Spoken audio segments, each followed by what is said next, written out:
Meron pa rin bang mabuting dahilan ng pagiging mabuti kahit na ikaw ay nasaktan, kahit na mahirap ang buhay? What could be the good reason to show our light even in our darkest time? Why put out your light when nobody appreciates it? Tatlong mabuting dahilan pa rin po. Number 1 is, be good still because God has been good to you.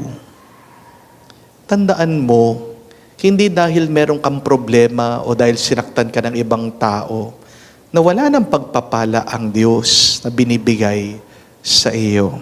This is why the next time, my dear friends, when you feel that you are surrounded by darkness in your life, remember that God remains good to you, that God always loves you.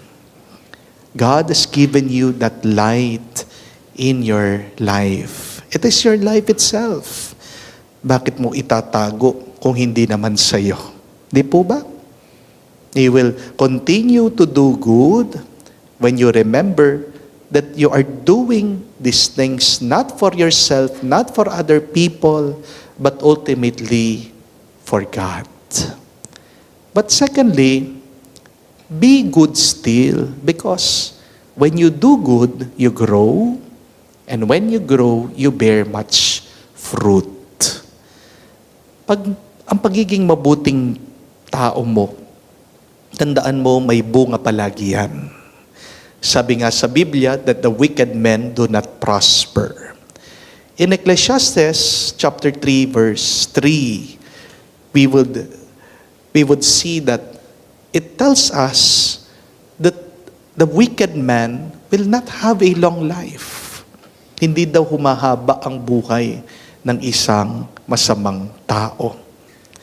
Kahit na nahihirapan ka, kapatid, piliin mo pa rin maging mabuti kasi may bunga palagi ang iyong kabutihan. At napakagandang paalaala din po nun para sa ating buhay, di po ba? Pakaisipin niyo po kapag nauudlot ang plano mo, kasi merong mas magandang plano na gustong ipasok ang Diyos para sa iyo. Remember, a sign that you will succeed in life is when you are facing great sufferings. Kahit naman ang bida, nagpapabugbog muna bago siya manalo sa labanan. Hindi po ba? You can use your pain to become your strength. Tignan niyo po ang halaman, kahit na madumi ang tubig, tinatanggap ito para siya ay lumago. Don't ever forget that plants grow even with dirty water. Kaya nga, mga kapatid, manatili kang maging mabuti kahit na sa iyong masamang kalagayan. Bakit? Yan ang nagpapatatag at nagpapalago sa iyong pagkatao. God allows you to experience bad things so that you will become the person that you are meant to be. Kung hindi ka dadaan sa dilim, hindi makikita ang iyong liwanag. Di po ba? Kapag maliwanag na, hindi mo naman makikita yung liwanag ng kandila o ng lampara.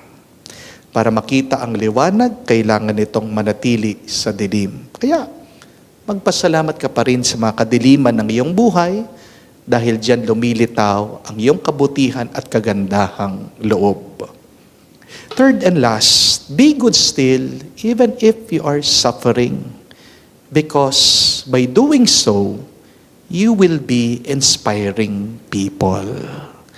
Saint Teresa of Lisieux said this, that suffering gladly borne for others converts more people than sermons. Mas nakakapagbago daw ang taong nagtitiis sa sakit kaysa sa napakagandang humilya. Hindi mo alam, meron kang mga taong napapalakas ng loob dahil nakikita niya na ikaw ay nagtitiis. Kapag nakikita nila na ikaw ay nagtsatsaga, ikaw ay lumalaban, napapaisip ang mga tao na kung kaya niya, ako din makakaya ko. So, be strong. Keep on continuing being good. Ang pinakamahalagang turo ng ating Panginoon, kung titignan niyo po, ay wala po sa loob ng templo o kaya naman sa sinagoga. But the greatest lesson that Jesus has taught us was His example in Calvary. As Saint Maximilian of Kolbe taught us, the cross is the school of love. Ang krus ay paaralan ng pag-ibig. Tinuturo nito ang tunay na pag-ibig ay hindi lamang makikita at mararamdaman sa mga matatamis na salita o magagaan na nararamdaman. Ang tunay na pag-ibig ay mararanasan mo at makikita sa pagsasakripisyo, sa pagtitiis, at sa tapang. Pinakita po sa atin ni Jesus na wagas ang pag-ibig. Ito ay pinakamaliwanag kapag binibigay mo ito na may tuwa at galak sa gitna ng iyong paghihirap. Kaya magpatuloy ka, kapatid, na maging mabuti kahit na ikaw ay nahihirapan. Kasi kapag pinipili mong maging mabait sa gitna ng hidwaan o away, pag nananatili kang tapat kahit na mas madali ang mandaya, kapag ikaw ay nagpapatawad kahit na sugatan ng iyong puso, sinasabuhay mo ang aral ng krus. At kapag sinasabuhay mo ang kagustuhan ng Diyos, ikaw ay mas pinagpapala pa niya. Maaaring hindi mo napapansin, pero sa tahimik mong katapatan ay nagbibigay ka ng lakas ng loob sa iba. Kapatid, tandaan po natin, ang iyong kabutihan ay liwanag sa dilim. Ito ay binhi ng pag-asa sa mga nanghihina. Kaya huwag kang susuko. Pagpatuloy mo ang lumakad sa landas ng pag-ibig, kahit na matarik madalas ang daan. Remember, a little good act is like a ripple in the pond of life.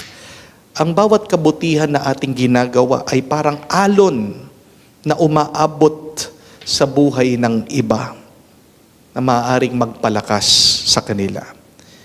Kaya mga kapatid, tandaan niyo po, manatili ka pa rin at piliin mong maging mabuti para yan ang makatulong din sa pagpapalapit sa Diyos ng ating mga kapwa, ng ating mga kapatid.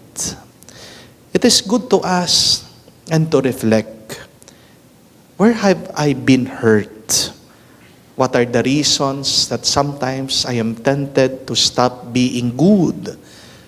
What are the reasons that I am tempted not to show the light that God has given to me? If you have been hurt, then ask for healing, but do not ever stop being good. Do not hide the light of God. Even if it is difficult, be faithful in pain. Why? Because God has been good to you. God wants you to grow. And by being good, you are inspiring and helping someone who will also allow their light to shine. We ask that God will pour His abundant blessings to us to be strengthened so that we can continue being God's light in this world. Amen.